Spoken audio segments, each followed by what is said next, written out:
Okay, so this meeting will be recorded, and all of our presentation materials from this meeting and all of our past meetings, as well as the recordings, can be accessed on our Air Quality Health Task Force webpage, which is linked in the agenda.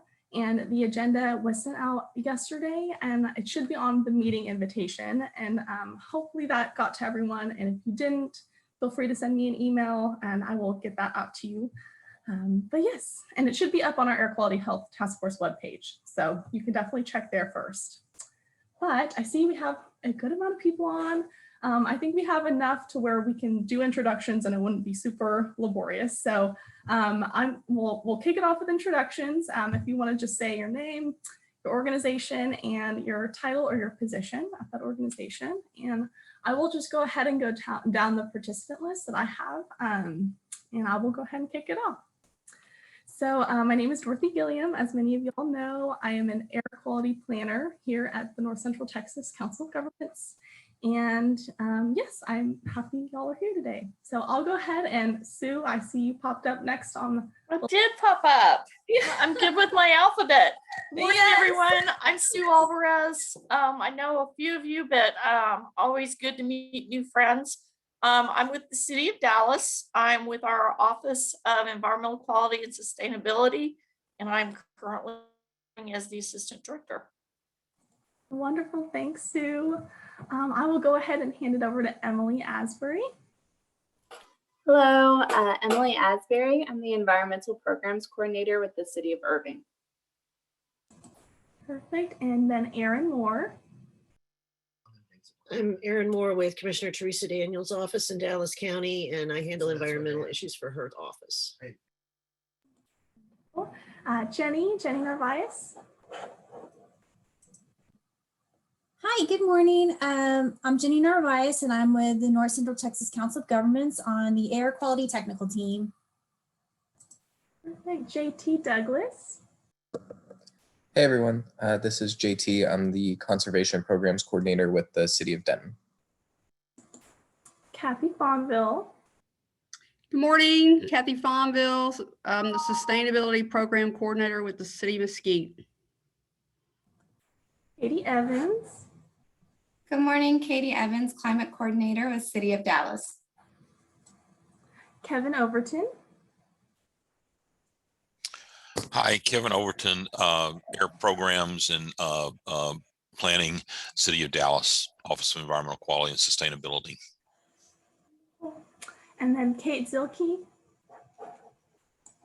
Hi, I am a transportation planner here at COG, and my work focuses on environmental justice and environmental coordination. And then Lori Clark. Good morning, happy Friday. I'm Lori Clark, I'm a program manager in our transportation department in our air quality team. And then Mindy White. Good morning, Mindy White. I'm the sustainability manager for the City of Louisville. And then Mike Johnson. Good morning, everybody. Mike Johnson at the COG with the freight team. Always excited when we get invited to the air quality meetings. We're happy to have you. Morgan Tavalli. Hi, everyone. Morgan Tavalli here for the North Central Texas Council of Governments freight team. I'm excited to be here too. Awesome. And then Nick Van Hossen. Good morning, everyone. Nick Van Hossen, North Central Texas Council of Governments. I'm an air quality planner on the Air Quality Technical Team. Far Andrews. Hi, I'm Far Andrews, City of Dallas, Senior Climate Coordinator. Wonderful. And then Vivek. Good morning, everyone. I'm Vivek Timavachala, and I'm with North Central Texas COG as well, and the Air Quality Technical Team. Thank you. Cool. And then Zoe Bolak. Good morning. This is Zoe Bolak, the Environmental Analyst for Air Quality and Sustainability at DFW Airport. Wonderful. And then I see a couple people hopped on while I was going through. So Jeremy Johnson. Yes, this is Jeremy Johnson. I work as a researcher with the Texas A&M Transportation Institute. Wonderful. And then Yarkis Lewis. Good morning, Yarkis Lewis, City of Plano Sustainability Supervisor. And then Abhijit Basu. Hi, this is Abhijit Basu. I'm with SmartX and working at the intersection of air quality and health. Then Andrew DeCandis. Hi there, I'm Andrew DeCandis. I'm an air quality planner at the Houston Galveston Area Council, and I thank all our folks that are all our Dallas brethren for allowing me to come and sit in on this meeting. Absolutely. And then I do see one call-in number. You're more than welcome to hop off mute and introduce yourself as well.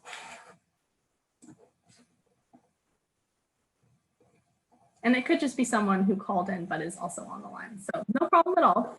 I think we got everyone. So we'll go ahead and get started. Okay, well then I will go ahead and hand it over to Sue at the City of Dallas. Go ahead and get that up, Sue.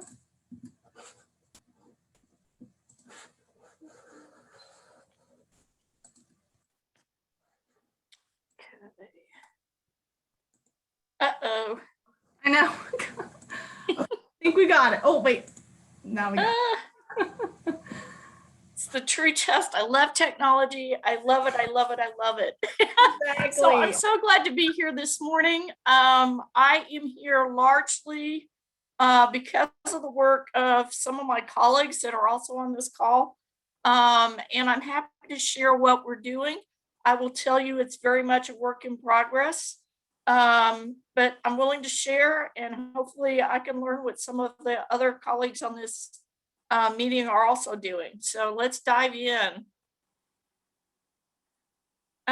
So very quickly, I'm going to do a very quick overview of why it matters. Kind of state of the science, very lightly. Don't worry, I won't dive into too much depth on this.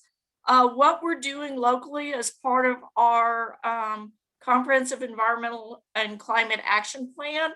And then really the meat of it is the different things that we're doing around air quality in Dallas. Next slide. So why it matters. Let's keep diving in. So overall, and a lot of you folks know this, while the air quality over time in North Texas is generally improving, we're still not off the naughty list. And recent information from our 2019-2020 data indicates that we're moving from the naughty list to the extra naughty list to a state of severe non-attainment.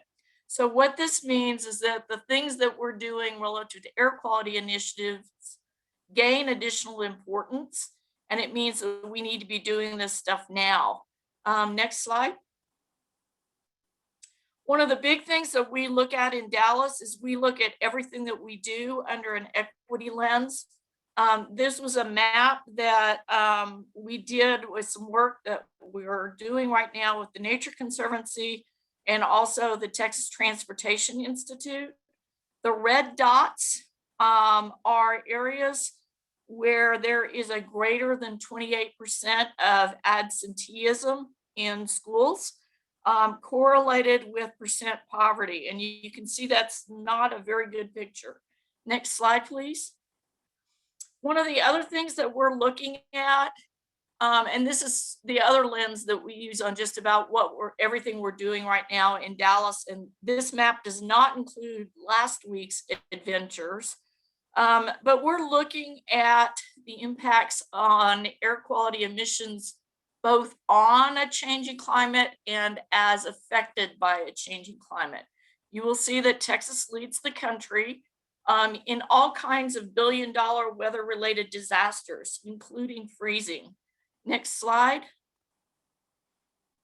And it's only getting better. The left-hand side is 1980, the right-hand side is 2019. We do not yet have the 2020 data.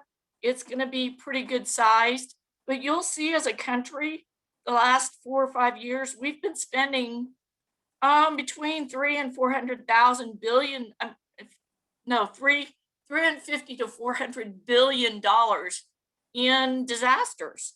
And so it really behooves us to take a look at the front end to see what we can do to maybe decrease the number of those related disasters. Next slide. So One of the things I need to start with when we're talking with air quality is basically to try to do a very quick overview of state of the science. And one of my favorite quotes ever is W. Edwards Deming, who is the father of quality management, that says there's no value to any measurement or measured data unless you know by what measure, unless you know how it was measured, how you know that that data is true, how that data has been qualified, and what are your data quality objectives. Next slide. So generally, there are major air pollutants that EPA designates as criterial pollutants. Each one has an associated health risk. In general, we're looking at acute risk, which is the exposure over time, rather than, we're looking at chronic risks, which is exposure over time versus an acute risk, which is a short duration, high intensity exposure. And so we typically, our air quality programs are based on these national ambient air quality standards. Next slide. So don't worry, I'm not going to dive into this to too much extent, but this is what we're measured. This is what our criteria are. The big thing that I want you to take away from this is the element of time. All of these different pollutants are measured and averaged over time. And again, this is because of that chronic risk exposure rather than the short duration exposure. Next slide. So last summer, we were doing a bunch of grant writing because our budget looked kind of scary. And one of the grants we wrote was for air quality. It was for an air quality monitoring study in an environmental justice area. And in doing our homework for this grant application, we came across a memorandum from the EPA relative to the use of non-regulatory air quality sensors rather than the normal regulatory equipment that we use to measure air quality across the DFW Metroplex. And this is pretty important because what it says to me is that the state of the science is still out there.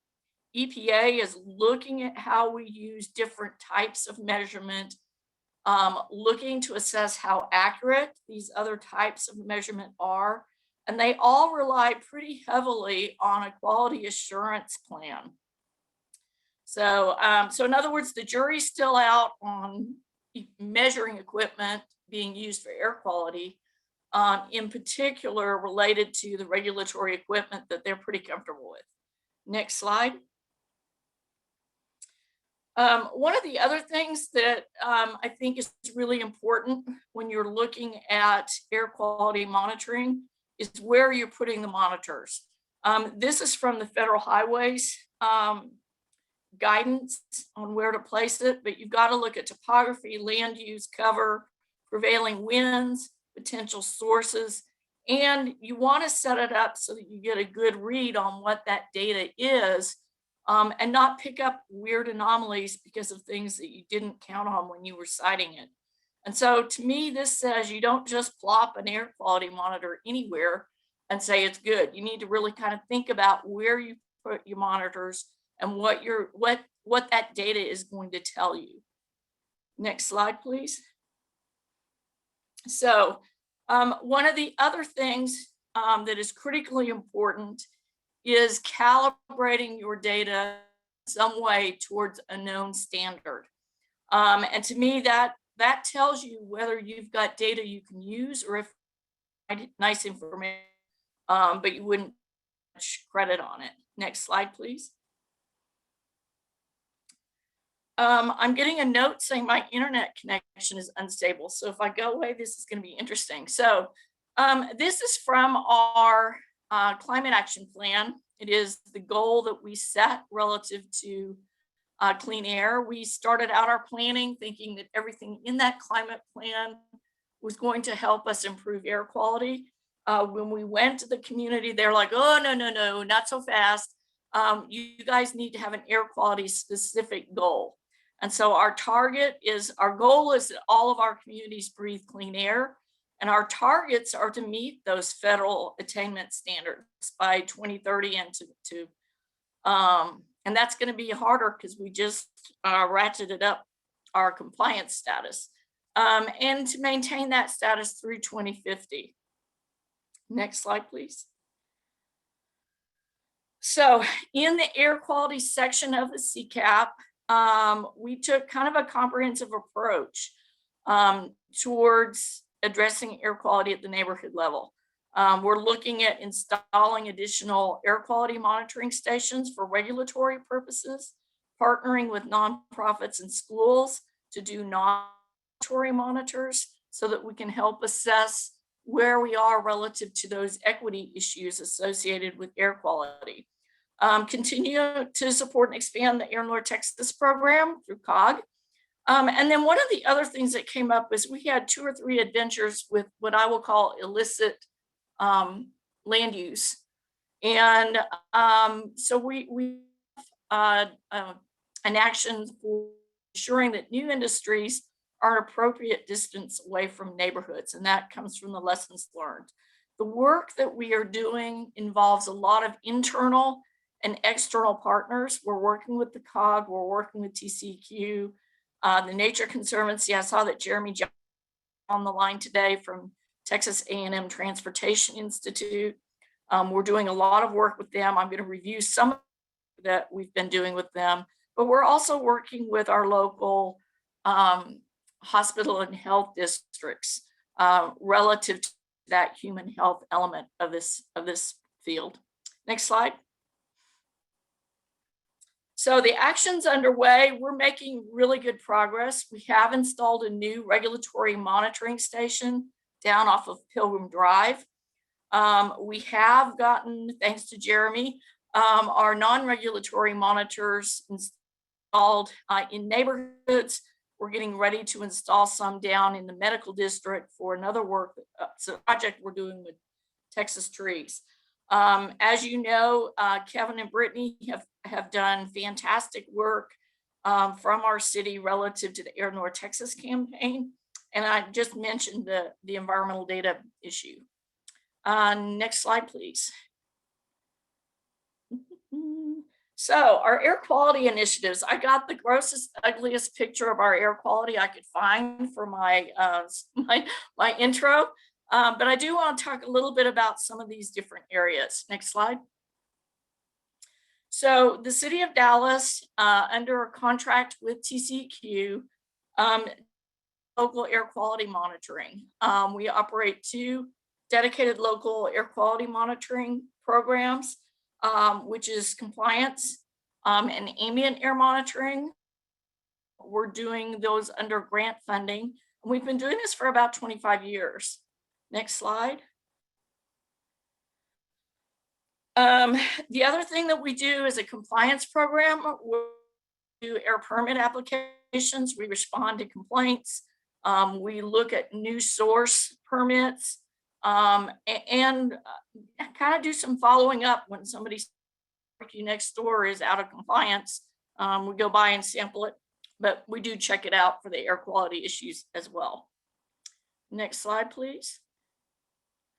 So this is where these are the monitors that we currently monitor as part of the regional air quality system under TCEQ. You can see that we've got a pretty good handful of them. We just added a new one towards where the Dallas wastewater treatment plant is, just a little bit to the right of where it says Lancaster Cedardale. Next slide. The other thing that we do is a BioWatch program under the Department of Homeland Security. It was started in 2003 to try to provide warnings of bioterrorist attacks.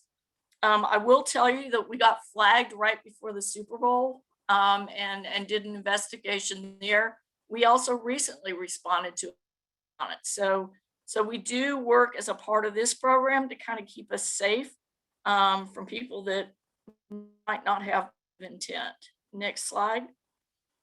So the ambient air quality monitoring is the criteria air pollutants. We've got 7 monitors around the city and actually outside of the city, but within the region. Next slide. We have the new South Dallas site. This one is primarily for PM10 and PM 2.5. This one was per request of the neighborhood. There was a lot of concern about local air quality because of the industrial development we have in that area. It is online, I believe. I know it's installed, and I think they're doing the checks and calibrating that equipment. Next slide. I'm going to skip this slide and move on. So moving on to our initiatives. One of the first one I'm going to talk about is one that's near and dear to my heart. We've been working with TTI, the Nature Conservancy, and others on this since about 2017. It is critically important both to advance the state of the science, but it also has public health outcomes and to understand local air quality related to transportation and those sensitive high regulations. Next slide. So one of the first ones is to understand how these low-cost sensors work, how well they work relative to the regulatory monitors, to help get some high-quality local data so that we can see how well the local data corresponds to that regional data set that we have. The other thing that's pretty critically important is at the end of the day, what we're working on is public health. And so we really want to better understand the role that local air quality plays in the risk for pediatric asthma. Next slide. So the first phase, this is a photo of the air qual equipment that we received to do this project. It's located out at the regional Hinton station. And for a year, we correlated the data coming off of the air qual sensors versus what we got right next door from the Hinton monitors. Look at how well they compared against reference, identified optimal time to calibrate. We had them out there for a year, but that was just mainly a function of us finding the permanent locations for them in the field. And we're monitoring against the criteria. I haven't had enough coffee this morning. We're measuring across the priority pollutants for the area. Next slide, please. We installed with Jeremy and actually our friends at the Transportation Department's assistance just a month ago in January. And we're at, go ahead and skip a slide to the next slide, I think. Yeah, so the red dots and the green dots and the blue dots are where we installed these monitors. We did not install at schools. We installed at city facilities in the neighborhoods where we know that we have higher incidences of pediatric asthma. And then for scientific control, we also looked at areas with low pediatric asthma and low household poverty, and a combination thereof, which is low pediatric asthma and high. So we're really trying to use the data from this project to look at implications of household, pediatric asthma, and air quality. Next slide. This kind of gives you an overview of how we thought this out and the critical zip codes. One of the other things that we did is in working with our transportation department, they have a safe route to school program that they're doing with Texas Trees. And we tried to align where we were putting these sensors so that we would have data that would support that program as well. The other place where we're installing these monitors, next slide, is, well, actually, this is kind of what they look like. Next slide. We're also working with Texas Trees on a larger project in the medical district, along with some potential realignment of some of the roads. We've installed or will be installing within the next week or so at 3 different major intersections in the area of the medical center, so that we can get baseline data to help with the design of what we're doing and to assess effectiveness. Next slide. So one of the things, again, we're talking about data calibration that compare some very preliminary data pulled off. I think the first week we were installed. The red dashed line is the data coming off of the Hinton regulatory monitor. And on first glance, you would say, oh my gosh, it's horrible. It doesn't align at all, except that I had the pleasure of doing an interview with NBC5 at the Rice Station, which is blue. And we noticed that there's construction ongoing. And so if you look at it under that light, yeah, it picked up that construction in local construction impacts pretty well. And it shows what local impacts of construction can do relative to the regional values.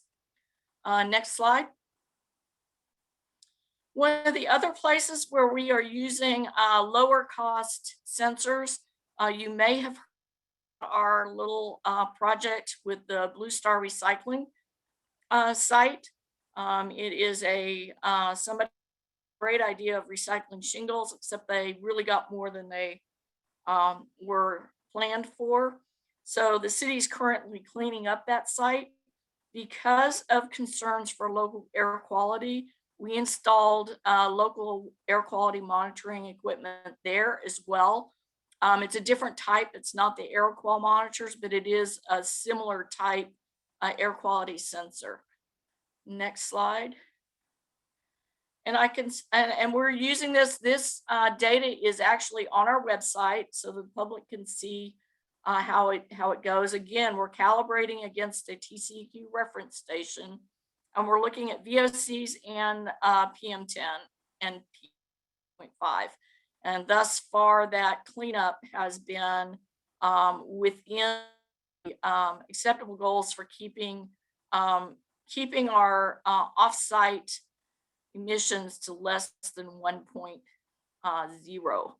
So another place where I think having the lower cost air quality monitoring is very helpful towards understanding if we have issues that we need to address through either construction controls or other measures. Next slide. This one should look familiar to most COG folks. It's the alternative program. Not going to spend a whole time on it. It is important to us in Dallas. We do promote it, and we can slide to the next slide.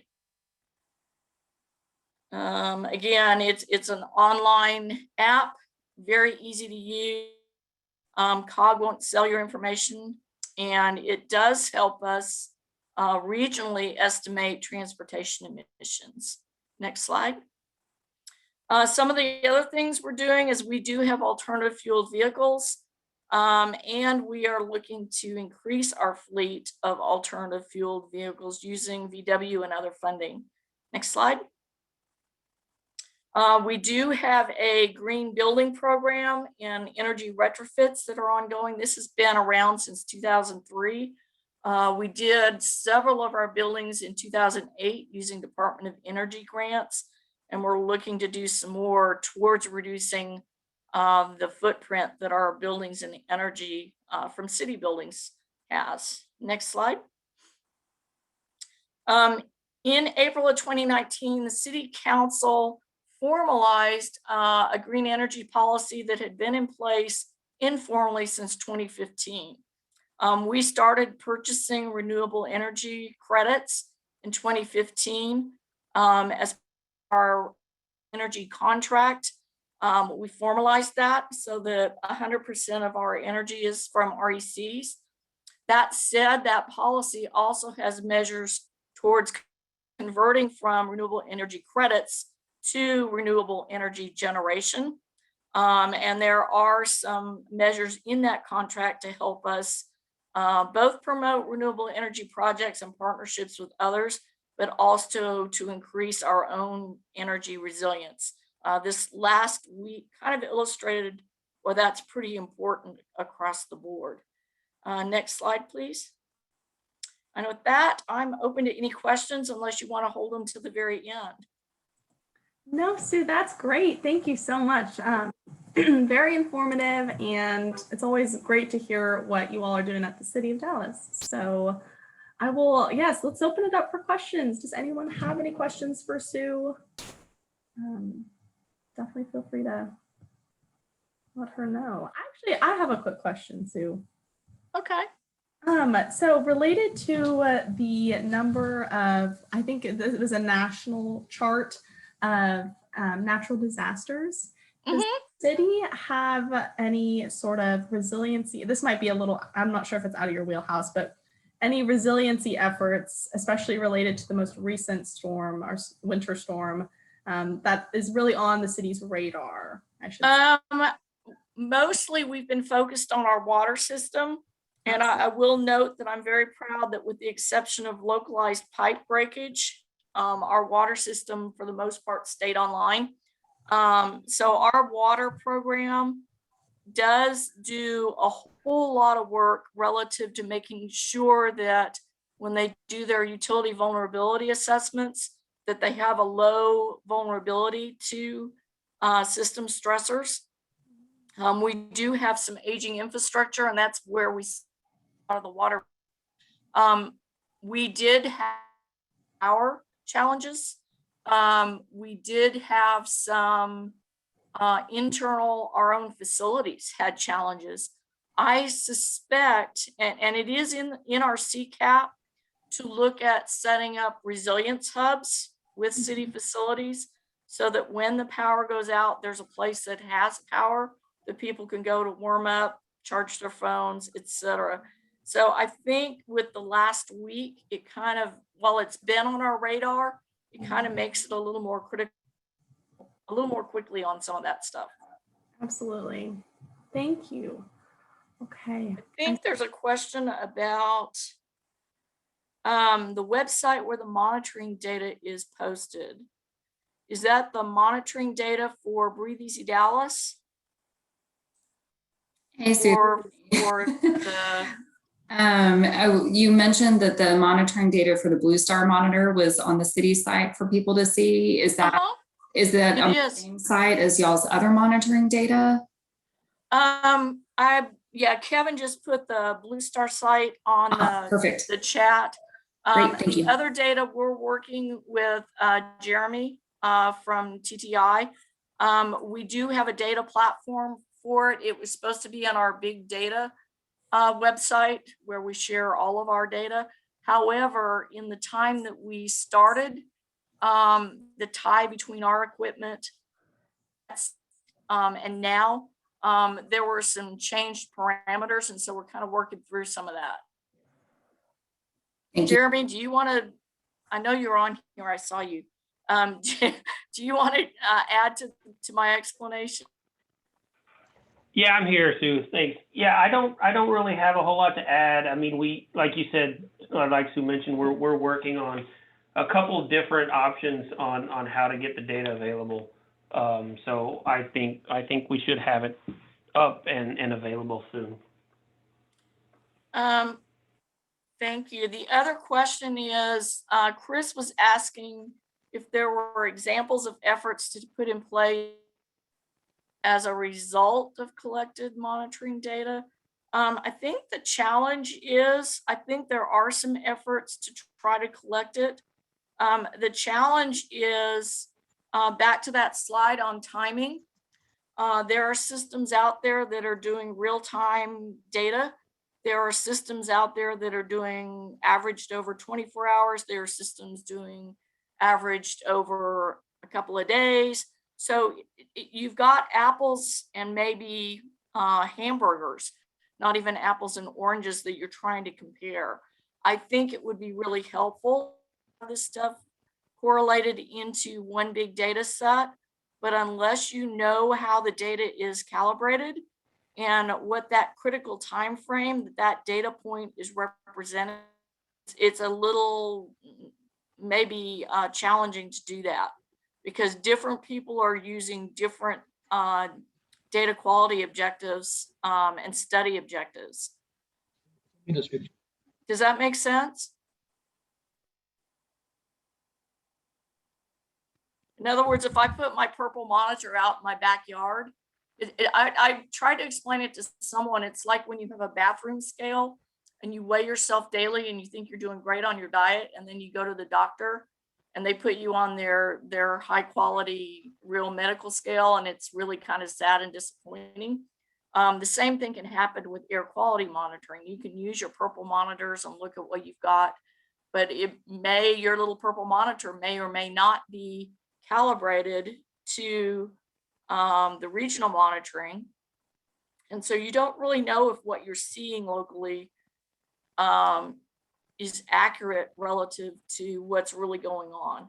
And so that's why I started this with the state of the science, because right now,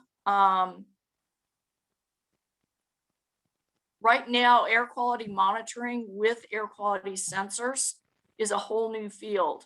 And so the jury is out on how accurate they are and what those applicable applications might be. And so I would be pretty careful about mixing data. I don't mix data for arbiters with Hinton. I'm comparing those results, but I'm not mixing them because they're not necessarily gathered using the same protocols.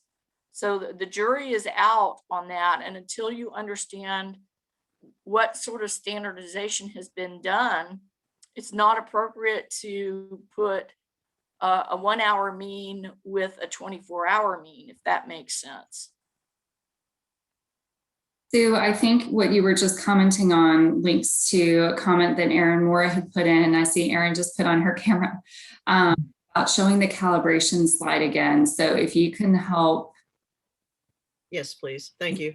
Yes. Which, if you can help us, Sue, identify the slide that we want to show again. I don't know. Go backwards, I think, into the state of the science. It's towards the beginning of the presentation. There we go. That one. That one. Yes. Thank you. I'm sorry. So that is, it's not public yet, but this is the data comparison on our reference monitor at Hinton versus the AirQual-1 data that we've got thus far on the phase 1 part of our Breathe Easy Dallas project. So we're looking right now is, is it good data to use for this sort of thing? How real, how accurate is it? Well, exactly. I think this is the most important part of using anything non-regulatory. And that's the other reason that I use the information from the EPA memo, because they're also looking at these data to see if, I think everyone wants to get at what's going on in the neighborhoods. But the big question is, what's the best way of getting there? And how accurate are these the air quality equipment we use for regional compliance is very expensive. So it makes sense to look at, are there other ways of getting at that local? But the question we're trying to answer right now is, how accurate are those lower cost monitors? And is that something that really makes sense? And right now it looks pretty good. It looks relatively close, with the exception of that one excursion, which could be tied to construction. And so actually knowing that is really helpful, because then it's going to pick up impacts from local construction. And thank you. That's what I wanted to revisit, was how accurate the other non-EPA monitors were, and if they were actually measuring what we needed to measure. So thank you for revisiting that. Okay. I know Kevin Overton, who is our city subject matter expert, is also on this call. Is there anything that you would want to add to what I just said?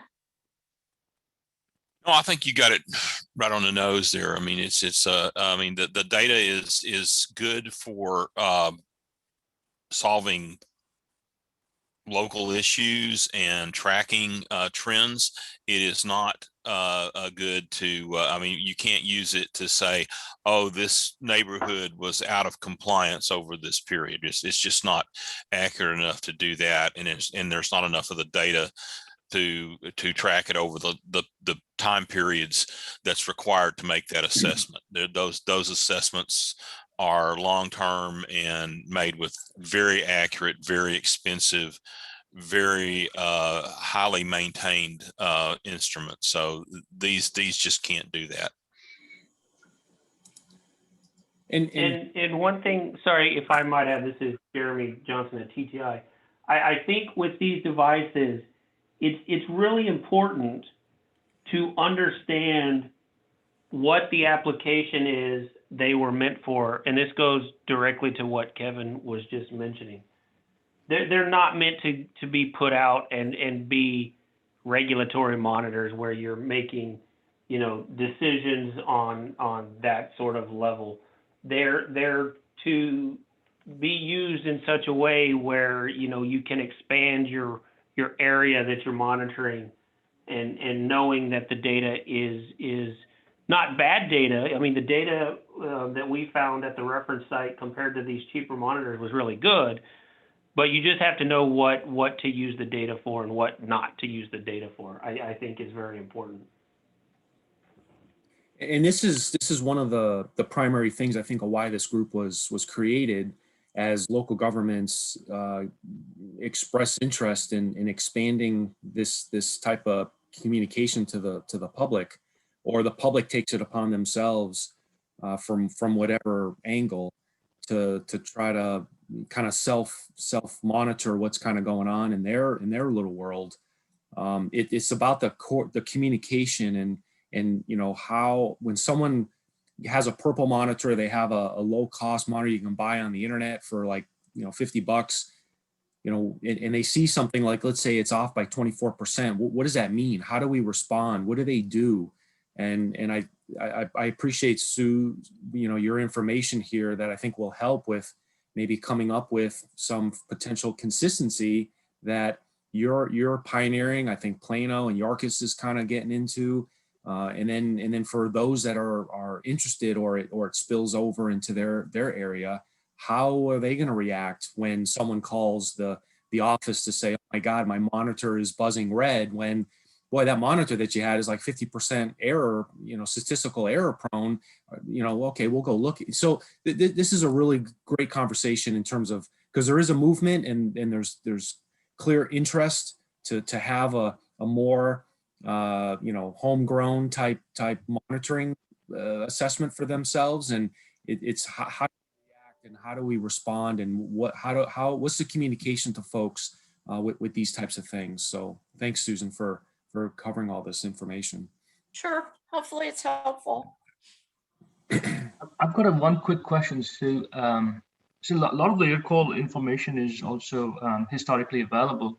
So in terms of other than the PM10, the variance is pretty high, and was wondering what would be the next steps in terms, because you guys seems like you have already only worked with one vendor, AirQual. What are the next steps to make this information a little more kind of useful for the purposes Chris just mentioned? Because communication on that 24% variability is pretty difficult communication. I think it's useful right now, to be honest. Understanding that it's not 100% accurate and it's not necessarily reasonable. These data are what I would say are relatively young. It's a year's data set, but you will notice that I think a lot of the regulatory criteria are on a 3-year data set. The other thing that to me was really interesting was the values that we got when we first put the Breathe Easy Dallas monitors out, and we were getting hits off of local construction. And so I think I'm of a nerdy enough background that more data is typically better. I think I would continue looking at this. I don't know that it's bad to look at other monitors and see, you know, but again, you have to have those data qualifications. You have to have your calibration set up. To be honest, I know that there are some systems out there using artificial intelligence. I'm not sure the jury is out on that as being a reasonable way of calibrating this kind of equipment. So I think it's one of those, let's keep looking at it and see if there's change. There are different values for, say, the PM 2.5 in different areas. We don't know. It could be the ones that we've got that are way off. There could have been construction or something like that. We don't know. So I think it's one of those where we just keep looking at it. We like working with TTI because their institute is also working with other universities, actually worldwide, looking at this. And so I would love to look at how this data relates to similar work in other areas to see if there's some correlation that way as well. Right, and particularly what I wanted to mention about the air quality is that they have issues for years on their PM 2.5 and NO2 specifically. And NO2 is not necessarily a sensor. I think it's some kind of modeling. So in terms of, and Jeremy might be able to add more value to it because he's working with other universities. So isn't it better to kind of also consider some other sensors? And obviously it adds more issues in terms of benchmarking sensor to sensor now, beyond the regulatory sensor. Yeah, I'm willing to look at other sensors as well, but I would want them to be similarly calibrated. Right, right. Yeah, and I can mention that we chose air qual in this, or well, we specifically chose the AQY version of the air qual for this project because of, one, the pollutants that they did. It monitored all four versus some of these lower cost monitors would only do, for instance, PM. And also due to the cost, we had a number of sites that we were wanting to do, and obviously the budget to do it with, and so that kind of went down that road and led us to them in the end. We at TTI, we have not done as part of this project specifically, but we have worked with different manufacturers. We have looked at other devices that measure similar pollutant lists, if you will, and we're continuously doing that. So, you're right. The air quals are not the only ones out there, and there are other options that we continue to look at. But for this project, they met our needs. Wonderful. And I hate to just cut this conversation short, but I think we're going to go ahead and move on to our next presenter. Thank you, Sue. Thank you, everyone, for the great questions. I know there are some in the chat. I think we're going to connect with offline. But thank you all. Great discussion. And thank you again, Sue. So I'm going to go ahead and pull up our next presentation.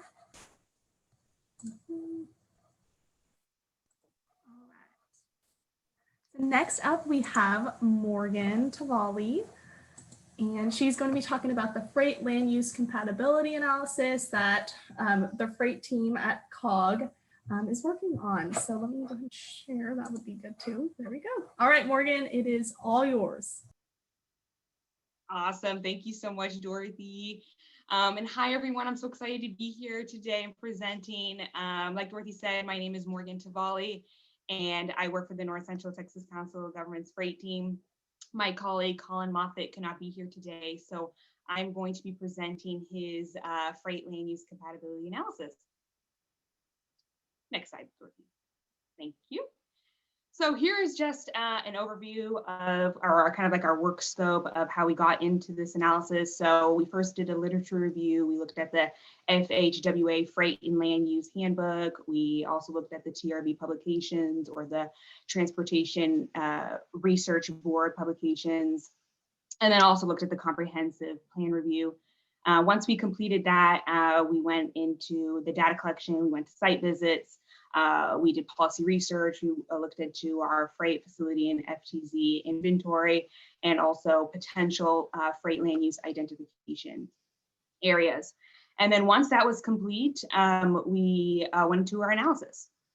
And so right here is an example of a land use conflict. And so this picture really shows this conflict. So you can see to your right of the picture, trains going in and out right next to a neighborhood. And the only thing that's in between is the little road. And so there you can tell that there's inadequate fencing, residential and freight are on the same street, and there's nothing really disguising freight or the trains coming in and out. Next slide, please. And so here is an example of a successful mitigation strategy. And so you can see that there's like a lot of vegetation to the left. You can't even see that there's a train coming in and out. They built a nice sidewalk, making it much more of a freight-friendly environment. And this is really our main goal in this whole analysis. And so you can see that there's a neighborhood to the right, and it's a little bit spread out, but at the same time, we're all one, which is what we want. Next slide, please. So here are some more additional data collection activities that we have completed. We looked at the land use policy and regulatory review of regional municipalities. We also did regional freight facility inventory, but today we're really going to hone in on our team collaboration with our departments here at the North Central Texas Council of Government. We really talked with the air quality team and the environmental justice, and so we're going to get more specific here in just a bit on that. But also we are going to talk about the toolkit that we've been working on to help our municipalities and local governments with this land use analysis. Next slide, please. So for analysis, we conducted an analysis of regional FODs. FODs are just hubs of freight activity in the region. And then we also identify potentially incompatible land uses in and near those regional FODs, and also identified city ordinances governing land use types and built our policy toolkit. We understand that there are restrictions on lighting, noise, and vibration when it comes to freight, especially in our communities. And so we did an analysis on all those things. Next slide, please. All right. So here's our freight related environmental justice issues. And so really the purpose that we collaborated on with the environmental justice team at the COG is really just to identify locations in our region where there are potential negative areas or negative ways to occur as a result of freight land use or land development near the populations that are protected in our environmental justice laws and policies. And so that's really the main purpose of our collaboration. The definition up top, the environmental justice in the context of freight and land use, came from the Freight and Land Use Handbook from the Federal Highway Administration.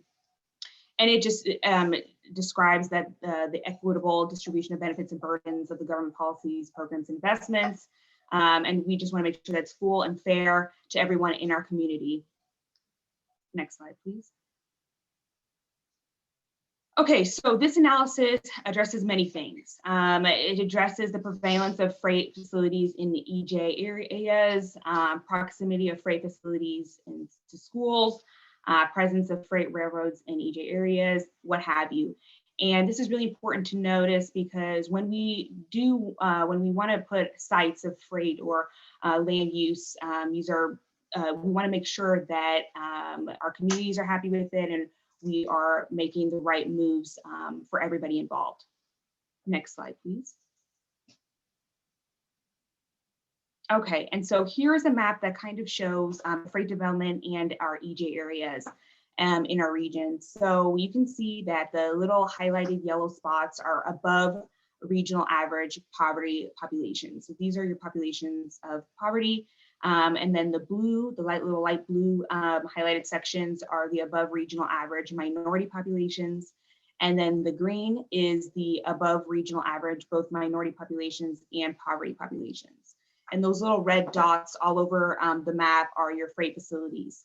And so you can tell that the freight facilities are near those green areas, a little bit of that blue. And that's important to notice because that's what we're analyzing.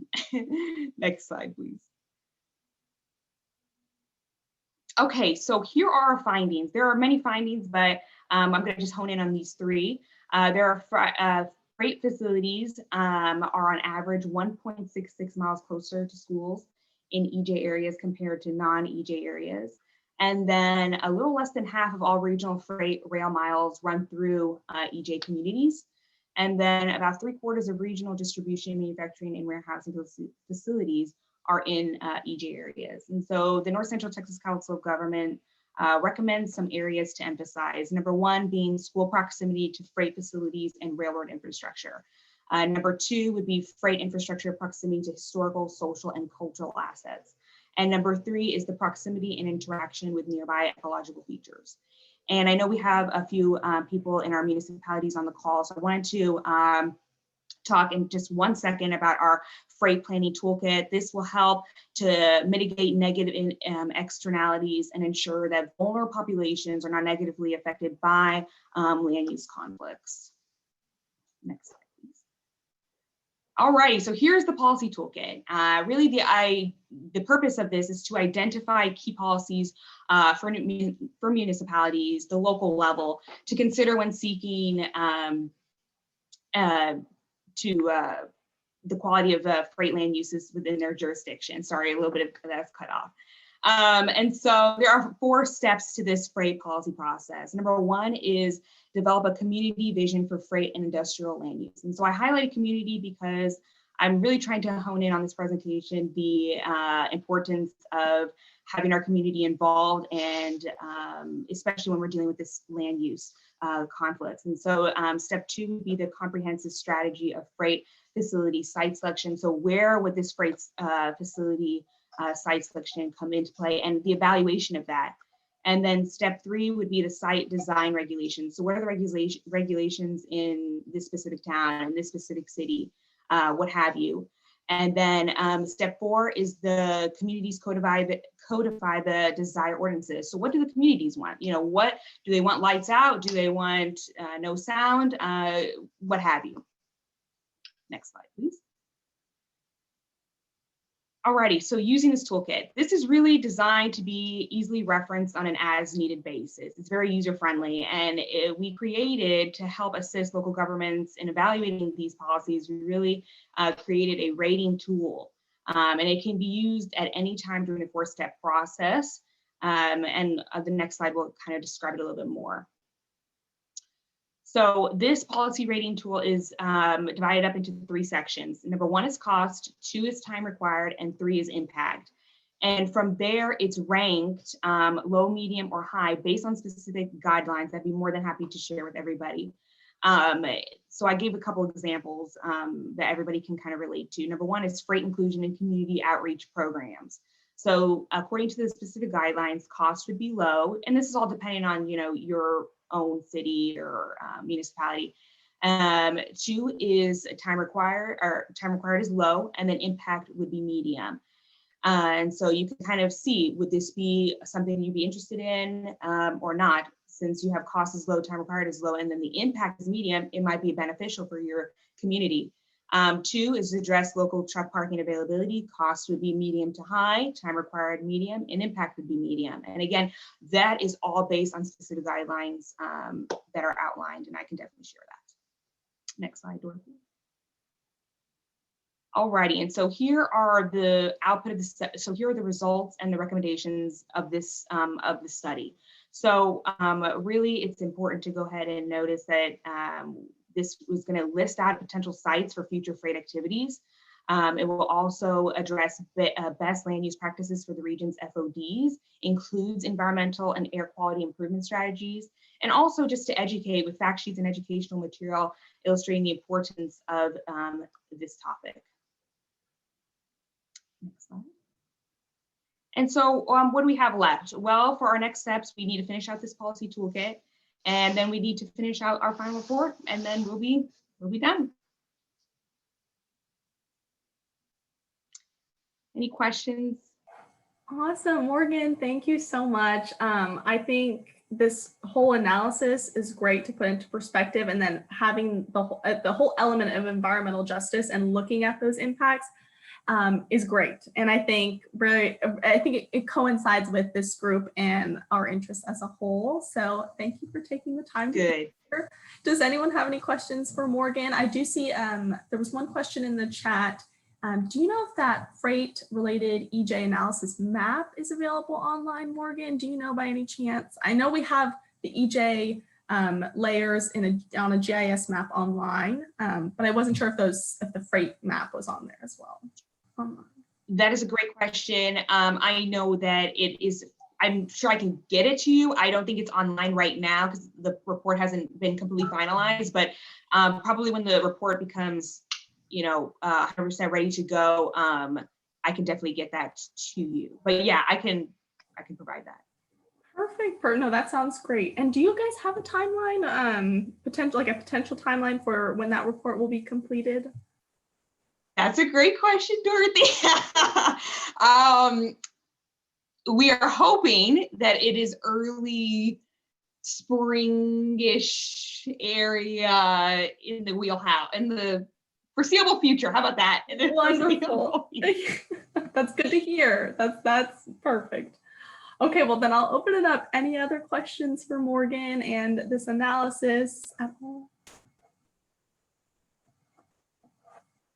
Okay, Sue has put in the chat, has this information been shared with our transportation friends? Because the Connect Dallas plan includes an element for a freight management plan. This information could be really helpful to that end. So absolutely, Sue. It has not been, just because we haven't finished it yet, but we are definitely planning, once this is finalized, to go ahead and share it with everybody, share it with local governments, what have you. So yes, to your question, not yet, but will soon. I can chime in just a little bit. Sue, one of the big goals at the end of this is, once we were finished with everything and the different elements of it, is we want to meet with some of the larger cities in the region like Dallas and Fort Worth and discuss some of the bigger things. Because some of the recommendations are going to end up being very specific, like Morgan mentioned, like potential locations of future freight growth and those kind of things. So obviously, we're a transportation agency. We don't necessarily specialize in local land use planning and stuff like that. So the goal is to work with the cities to provide a knowledge base and assistance to the cities if they so want it. So we will be looking to meet with cities individually. We have been giving updates to our Freight Advisory Committee, but we will be trying to get the information out there as much as possible. I think it's great work. And I really appreciate that you're taking a look at some of this. I know that internally, we've been looking at the air quality data with the shutdown, and it was really kind of surprising that we didn't see more drops in some of the pollutants. And the only thing that we could put that associated with reduced mobilization for people going to work. The only thing that we could put that on was continued freight. And as you know, as we look at emissions, most freight right now has a diesel component. And so I think this is a missing piece that hasn't necessarily been tackled yet. And I think it's really an important piece. So I'm really excited that y'all are looking at it. And Sue, awesome. Yeah, absolutely. I'm sorry, Morgan, just to follow up on Sue, the state, the TCQ, what we're familiar with is that they've been working on a air quality study as a result of COVID for since April or something. And they thought that it was going to be done by the end of the 2020 ozone season, and we still don't have a timeline of completion. We don't know what their scope is. We're not really sure, other than working on a study. But you're exactly right. And we're having these internal conversations. When you reduce 95% aircraft emissions, when you reduce or aircraft activity, what's corresponding emissions, when you have significant transit reduction, when you have 30% VMT reduction, but your trucks are still out there and everyone else is under a home order, what's happened here? So we have a very lengthy request letter that's going to be going to TCQ with a lot of these points, and trying to get some answers as we move forward, because, you know, let's just say we are successful in removing the equivalent of 30% tailpipe emissions from automobiles, like evident this past summer. Well, we actually had no better air quality this summer. So what does that tell us? You know, so that's a great comment, great observation, and all the truck stuff that were a huge effort and emphasis, not only of more efficiencies, but also just converting getting the diesel vehicles as best we can out from being used into other forms of fuels or activities. Don't get me wrong, I'm not anti-truck, because that's commerce. But, absolutely. But if we can find a way to clean it up, that would be great. Absolutely. Absolutely. All right. Thank you. Yeah, thank you. Yeah, absolutely. Any other thoughts or comments or questions for Morgan? Okay. Well, again, Morgan's, I can share Morgan's contact information if anything comes up. Morgan, thank you again. Thank you so much for having me. Absolutely, absolutely. All right, so I will go ahead, we'll jump right on in to our next presentation. So the next item on our agenda is not necessarily a full-fledged presentation, it's more of a discussion item. So we're gonna have Vivek kind of bring to the group again this ask about health data for our region. So I'm gonna go ahead and share this slide, Vivek. Many of you all are probably familiar with this discussion topic, but I will hand it over to you, Vivek. Yes, thank you, Dorothy. Again, hi everyone, and I'm Vivek Timawajala, and I'm on the air quality team at NCTCOG. So yeah, many of you, like Dorothy said, might have already seen a couple of presentations from us, at least in the meeting that we had before this back in November of 2020, and then another one some like early 2020 as well. So just a quick recap to the group. So we looked at regional particulate matter exceedance days episodes in the region. And then we were able to identify 3 regional episodes. And from those 3, we then pinned it down to 1 episode day. And then we went over all the actions that we NCTCOG did as to how we communicated this to the region, issuing the alerts through the Air North Texas and our coordinated efforts with TCEQ and EPA. As a part of this analysis, we then looked into the PM 2.5 monitor readings in the region, where we could clearly see a spike on the day before or on the day the exceedance day happened, and then maybe 1 or 2 days after. But however, the few days before these episode days and then the days after, it went back to normal. So when we presented with this data to you all last time, we also identified some of the next steps, and the next steps included looking at the daily health data. So how do we analyze the trends that we have seen from the monitors, and then try and correlate to see if, if the health data is being affected. So to make sure if the hospital discharges for COPD or asthma outpatients were really, really high during or after these exceedance days. So in order for us to do that, we really wanted the health data. And so this slide here that Dorothy pulled up includes the 3 health data sources that we were able to get so far. So as you see, the first one is the Department of State Health Services, DSHS data, which had the asthma hospitalization and outpatient data at an annual level for most of the counties in the state of Texas. Then we were able to get to this smart growth for Dallas too, which had the data for only city of Dallas, but again, the annual data. And similarly, the Dallas County Community Health Needs Assessment also had annual data for Dallas County, but this was at a smaller geographic scale. So the data set, even though it was annual, was at a zip code level.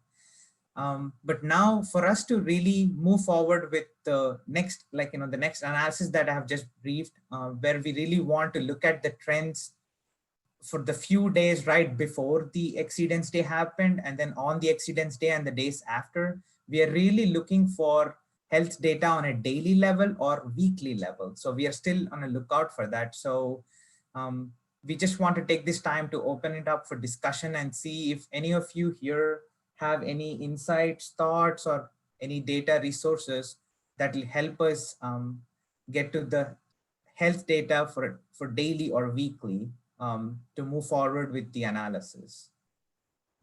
So with this brief recap and things that we're doing, I just want to open it up and see if any of you have any thoughts or comments.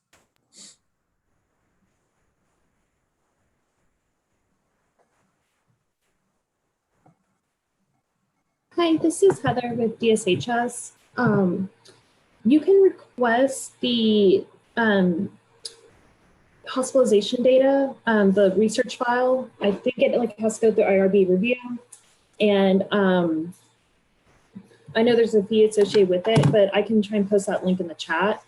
But once you're able to get that file, you should be able, I think, to get hospitalization data broken down, maybe at the census tract level, and should be daily.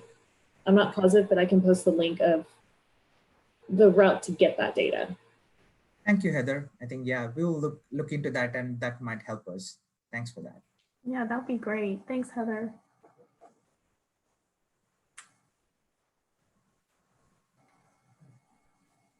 I have a question, Dorothy, Vivek.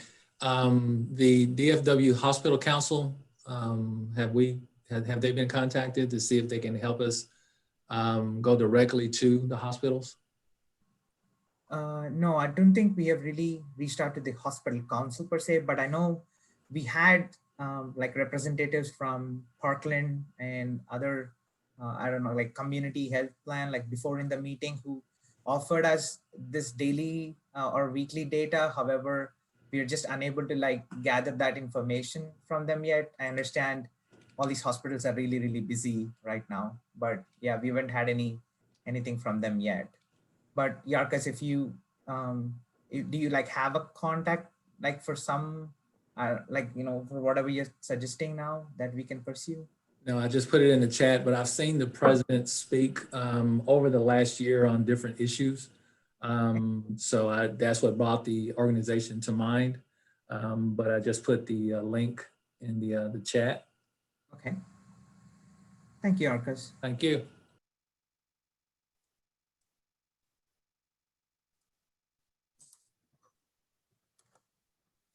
Does anyone else have any comments or questions?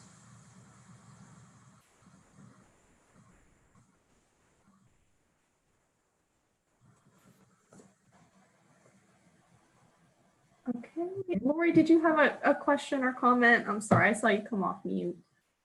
Sorry, yeah, the buttons are too close together.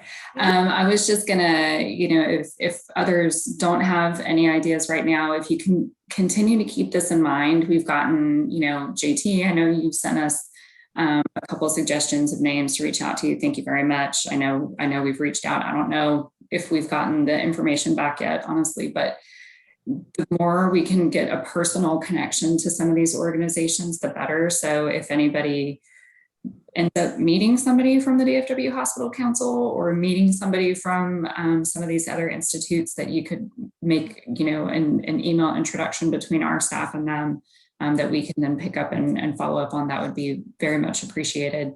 Like Vivek said, we have had some points of contact, and we know that everybody's very busy, and COVID is still occupying the majority of the healthcare system's attention. But we're just going to keep throwing spaghetti at the wall until something breaks. So, but we need help on that. Thank you. I wanted to add, I'm also looking for the same data for some time, and I think one of the sources are the EHR software companies. They have that. The main challenge is de-identifying the data. So I've been talking to some of the developers, not necessarily the business development folks, to kind of figure out how this can be de-identified. But if you guys want to talk about it, we can take it offline. Thank you, Abhijit. Yeah, thank you. All right. Well, yes, and we will continue to bring this this item to future meetings. And if anyone does between now and our next meeting and the meetings the rest of the year does uncover some data or another contact, feel free to bring it to the meeting or definitely email Vivek or myself. We will continue to keep you all updated as we do find new data as well. So thank you all, and thanks, Vivek. Appreciate it. Dorothy, can I add? Absolutely. You know, Vivek, as you stated at your beginning, you know, from one of our first meetings, we honed in on, you know, a couple episode days. I think you mentioned 2017 was episode day that we were going to try to focus in on. We had known high levels of PM, I think, in the region. I think in that day, the COG actually issued a PM alert day, which has never been done before. But we're still sticking to those days. But like yesterday, for example, you know, those a recycling plant, I think in the HEB area, tons of black smoke. I think staff has been looking at monitors. We're looking at the Purple monitoring network. We're looking at the regulatory monitors to see. It didn't really look like anything popped up. Maybe the storms last night, a little bit of the showers helped suppress things. But really, it's this health data that's really the missing link. Like, you know, we have all the monitoring data, and as Sue has identified, even more monitoring data that we're pursuing, and lots of interest by the public to be able to arm themselves with identifying, you know, when they're exposed to high pollution levels. But then it's like, all right, now what? You know, it would totally, I think, help support everything that we're doing if we were able to get a good handle on all the actual health data. And so, yeah, as repeatedly stated by numerous people, and I'll just say it again, you know, anything that anyone has that can provide leads, we're not sitting on this lightly. We're definitely pursuing. So Yarkis and others that have suggested some thoughts, we'll definitely pursue that and can provide an update at the next meeting that we have. Thank you. Thanks, Chris. Awesome. Okay, well, thank you, everyone.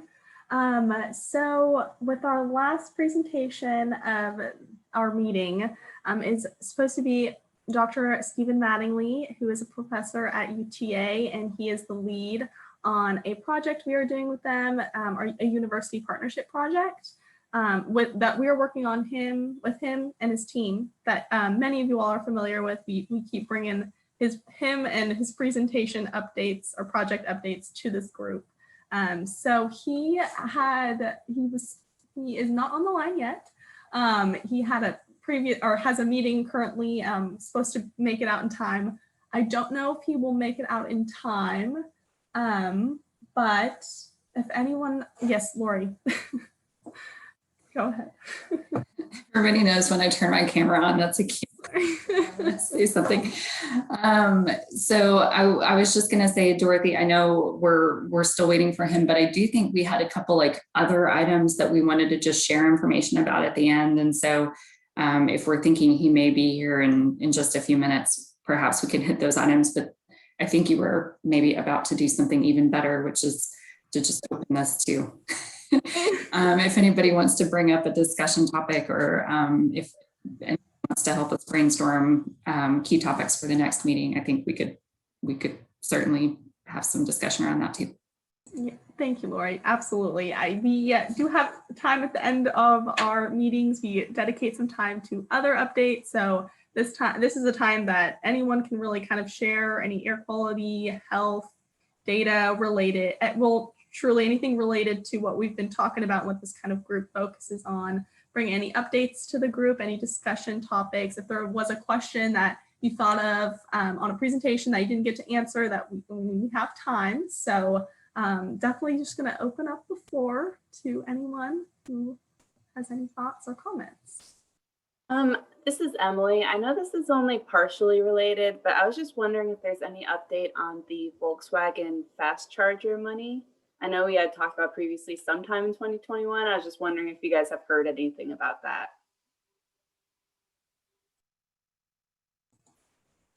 Yes, Lori. Sorry. You want me to take that, Dorothy? You might know a little bit more than I do, but I'll let you. So no firm updates. The latest chatter has been that perhaps August is the timing that we may see an application funding opportunity. That's about all we got. Okay, thank you. I will say we are keeping tabs on the level 2 charging station data or the level 2 rebate offering, and have started providing kind of a standing update to both our Surface Transportation Technical Committee and Regional Transportation Council on just kind of the status of those Volkswagen dollars. So if you go to either the STEC or RTC agenda, you can always pull that up. I'll put a link to in the chat for today's STEC agenda, but we actually have a map in there where we're showing here's where all the level 2 charging stations currently exist. And here's the counties that are asking for, here's the areas that are asking for new chargers at a county level. We don't have the specific address information, but at least it gives a sense of, are we adding more chargers where they already exist, or are we starting to kind of grow beyond the existing network? So in case that's interesting, I'll chat that. Awesome, thank you so much. Thanks, Lori. All right, any other comments? I see Dr. Mattingly is on the line. So if no one has any other thoughts or comments, we can always circle back, but I can go ahead and pull up Dr. Mattingly, your presentation, and we can go from there. And I just wanted to verify that these little links will be going out so that JSIC can follow up with them. Yes, these links? The links on the screen I'm seeing right now. Oh, yes, I'm sorry. Absolutely. Yes, these we can definitely send these out. And this presentation, this is all the presentations can be accessed on our webpage, but absolutely, okay. He will be able to access them. That's a great question. Sorry, Dr. Mattingly. Okay, well then let's go ahead and jump on over to you. I will get your presentation up. All right.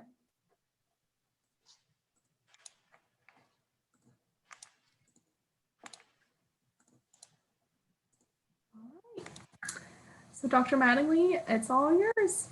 Okay, so this is just a very, very, very brief update on our ongoing project with NCTCOG. We didn't talk to y'all during the last meeting, so we wanted to kind of give y'all an update on what we've been doing in the intervening months. Next slide.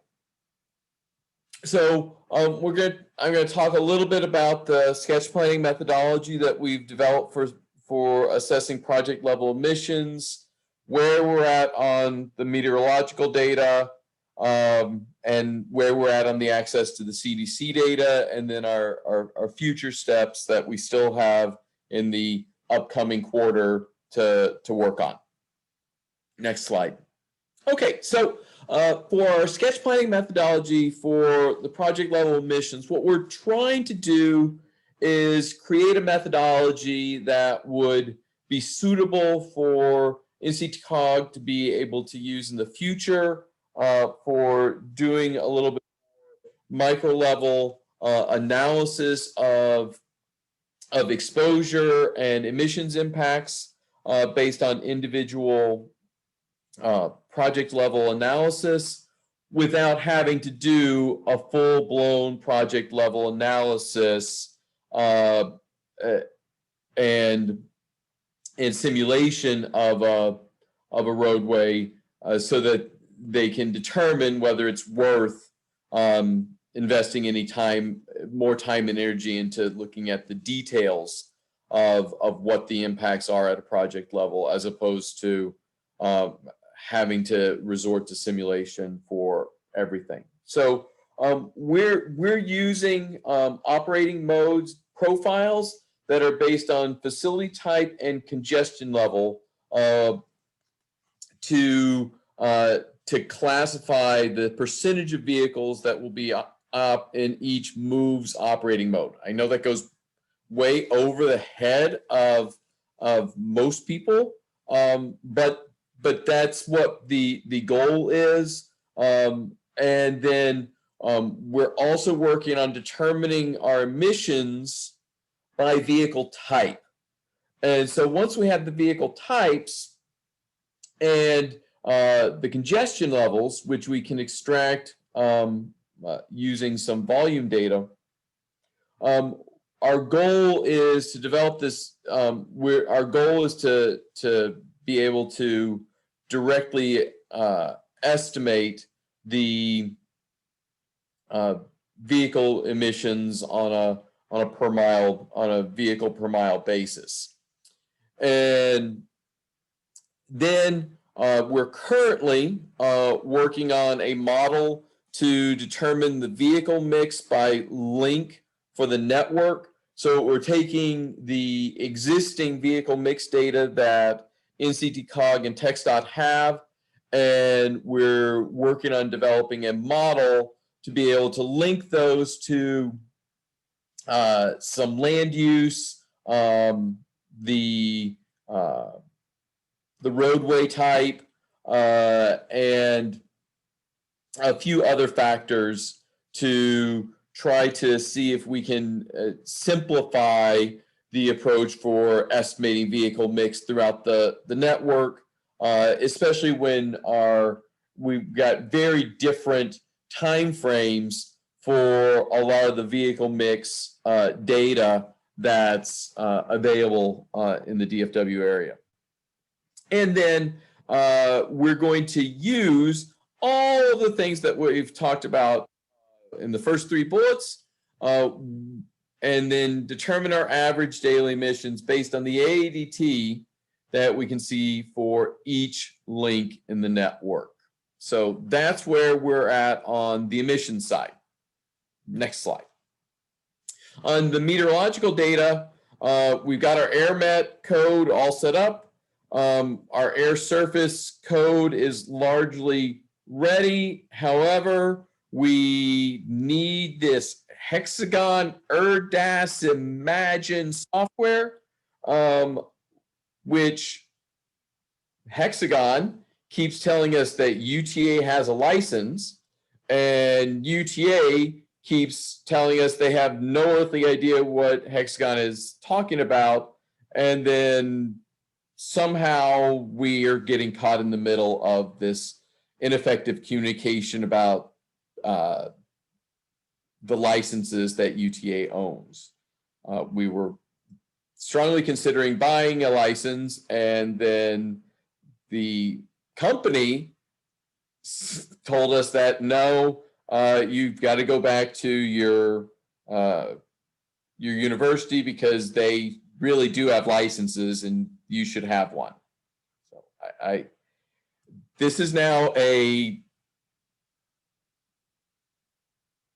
3-month saga of horrible communications amongst all of us. So I'm pretty frustrated that we are missing one component to essentially calibrate the air surface model. Then after that, we'll be developing dispersion profiles by season or meteorological profiles by season. We may be able to try to come up with a little bit more temporal disaggregation for that. We'll want to try to come up with a nice representative way to capture our meteorological exposure data. Next slide. So our future steps that we still have in front of us are integrating the MOVE's emissions data or emissions rate with our network links and our link volumes and vehicle mixes to generate the transportation emissions network-wide for our major arterials and freeways. I'm optimistic that we will have that finished before we talk to y'all again.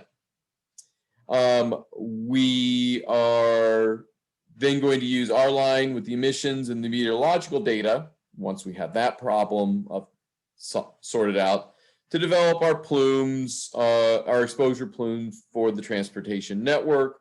We'll also estimate our background air quality exposure data, and we'll finalize our chronic exposure data and send it to the CDC for fusion with their National Household Interview Survey data, and finalize all of our requirements for getting access to the restricted data center. We do have our proposal approved by CDC. So these really are just final steps that we have to go through to get the data fused and get access. I believe I'm one of the people that's running behind right now on completing my paperwork for finalizing my access to the data center. So I think that's my last slide, and I'm happy to answer any questions that someone might have. Yes, thank you, Dr. Mattingly. I think maybe one of the biggest questions for you right now is if anyone has any thoughts or comments that could help you related to the meteorological data. That would be awesome. That would be amazing. That'd be awesome. I don't know how many people are engaged in remote sensing using satellite data, which is not something I normally do either, which is why I don't know anything about this software.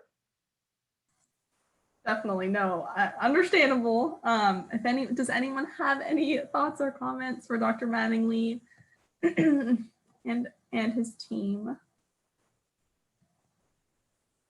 And we will be, okay, Mendy just said there is a remote sensing team at UNT. And I don't know, also Yarkis mentioned, I don't know if you know Dr. Laurie at UT. Yeah, I saw his presentation. Okay, that's right. Okay, so yeah, maybe we'll start reaching out to other people to see if the other universities can help us, since UTA is a complete bust.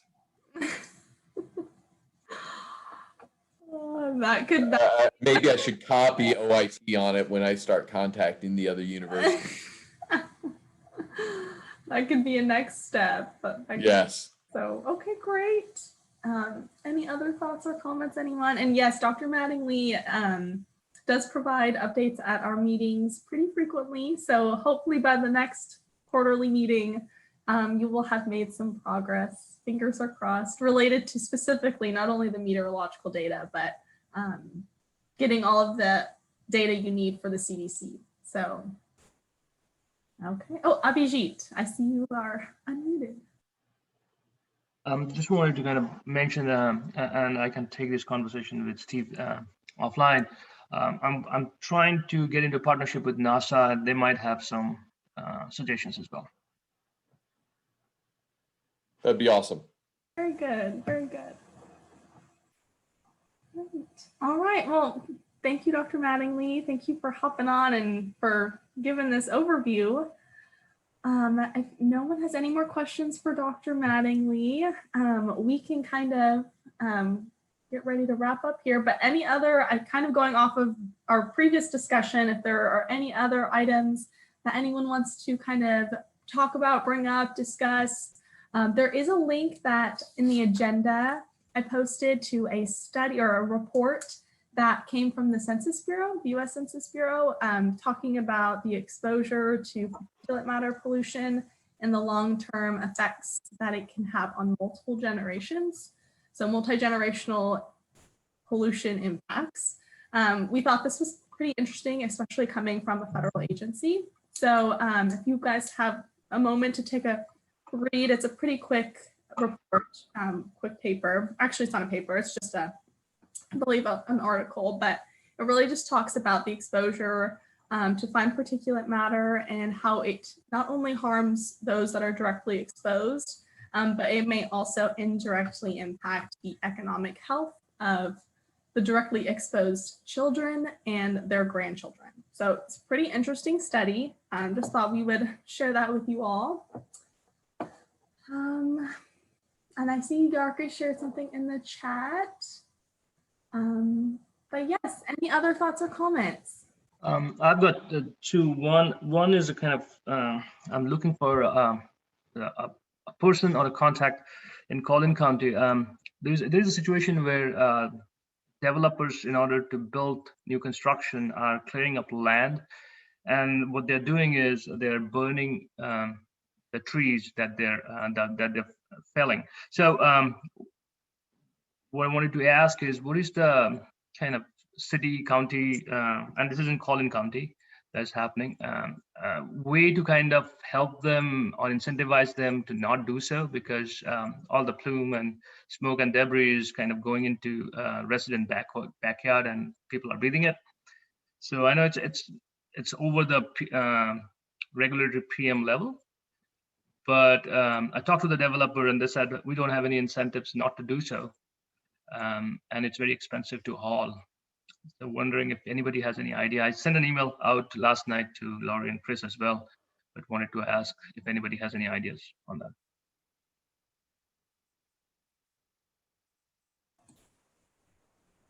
Yes, does anyone have any thoughts? Or yes, Corey, sorry. I was just going to say, Abhijit, I saw your email. I popped it over to a couple other people in our agency. Just wondering if there's anything that can be done from a perspective other than air quality in terms of, other development guidance. So hopefully we'll hear something back from them. This is a little outside my wheelhouse. I think actually I would probably from our side rope in Jenny and her team, but this is one of those situations where we really look to our local governments for resources to help their peers. So, for the staff that are on representing other communities, this is a hard situation because if it's unincorporated land and there's not a municipality that has jurisdiction, that is going to be, that definitely limits, I think, some of the strategies that would typically be used. So if anybody's got ideas, I think we may be in as much need of tips as Abhijit. I have a suggestion. Call Region 4 TCEQ. That should be a nuisance odor complaint. They can send out an investigator to take a look at that. Now, the investigator would have to be there when it's actually occurring. But that should be covered under the nuisance odors on the Texas Air Code or Texas Administrative Code. And is that a TCEQ 40 you said? The regional office, TCEQ regional office in Fort Worth. All right, I'll do that. Thank you, Kevin. And one more request that I have. Now I do come from the land of EVs, electric vehicles, but I think we are on a gold rush on that. Given the way the United States grid system is set up, trees interconnects, I think we are going to tie two different energy domains which have been very separate so far together, which is the electricity and the transportation. And given we are pushing combustion to the source, and more than 50-60% still is electricity is generated from gas and coal, even in the United States. I think it would be nice to see how this kind of impacts not only health but also the consumption of these other fossil fuel, which is going to eventually affect health and pollution. Is there anybody in our network who can present a more cohesive impact kind of effect or doing some kind of study on that? That'd be awesome. So the whole topic of transportation electrification and grid integration is like everybody's favorite thing right now. So yes, I mean, we've got colleagues at Texas A&M Transportation Institute who have done a lot of research on that. We have local utilities that are very engaged. We actually have an electric vehicles program at the COG as part of our Dallas-Fort Worth Clean Cities Coalition. So we are aggressive in trying to help our local governments transition their own fleets, apply for grants, install charging stations, things like that. And in Texas, we are down to, well, I think we could have somebody come and present on this, but 40% natural gas generation, wind is now second, coal has dropped to third, nuclear is 12. So I think if you count the wind, the nuclear, the solar, we're up to generally 40% is one of those types of sources. Another 40% is natural gas of some sort, and then coal is down to 20. Yeah. With several additional plants scheduled to go offline in the next couple of years. And we'll see if last week's events make any impact on those decisions, those announcements that were made. But what has been in the ERCOT queue for future generation is almost all wind, solar, and battery storage. So we can certainly have one of the groups that's done some research on that, transportation and grid integration, come and talk about some of that research. Okay, all right. And is there any study being done that where is the inflection point where the conversion from fossil fuel to alternatives and the transportation changing from fossil fuel to alternatives have a kind of good intersection? Because I think if you pace any one of them faster than the other, then it's not a very good match into the future. So is there anybody kind of doing that kind of study anywhere? I'm not sure if I understand. So what I'm saying is the supply and the demand. Exactly. Yeah, it's kind of an economic supply and demand situation where if the supply of alternative energy is lower than the demand created by kind of usage like EV, then you're going to consume more fossil fuel. So there is an inflection point between supply and demand at some point in the future. And yes, I got you now. Yeah, that's all. I mean, the short answer is it all depends on when you plug in a charge, right? Because it all depends on time of day, and is there excess wind at that time, and what is the peak load, and it all gets very complicated. But yes, that is part of some of the analysis that's being done. So we can have them bring that forward. We can also bring some of just the well-to-wheels analysis that some of the national labs have done that show, even when you factor in fossil fuel generation, if you were to use the national grid defaults, what is the net impact on emissions of electric vehicles versus conventional vehicles?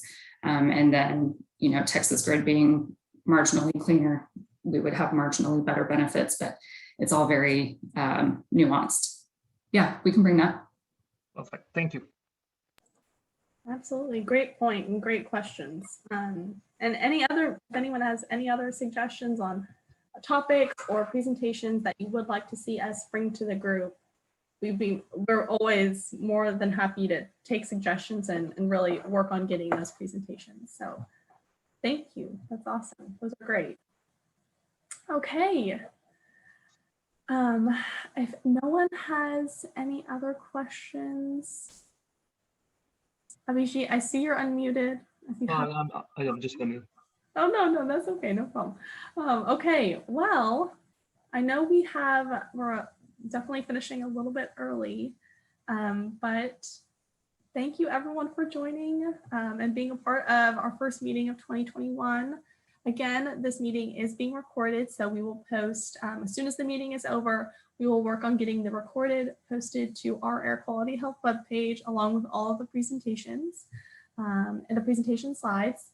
And yes, any questions, please do not hesitate to reach out to myself, Lori, anyone on the COG team. We'd be more than happy to assist in any way we can. And our next meeting, I believe, is May 26th, May 21st or the 28th. I have to double check on that, but it is in May. And our meetings are always on a Friday. So yes, I look forward to the next one. And I hope everyone has a wonderful, safe, happy Friday. And we will see you all in the next one. Thank you, guys. Thank you. Thank you. Bye-bye.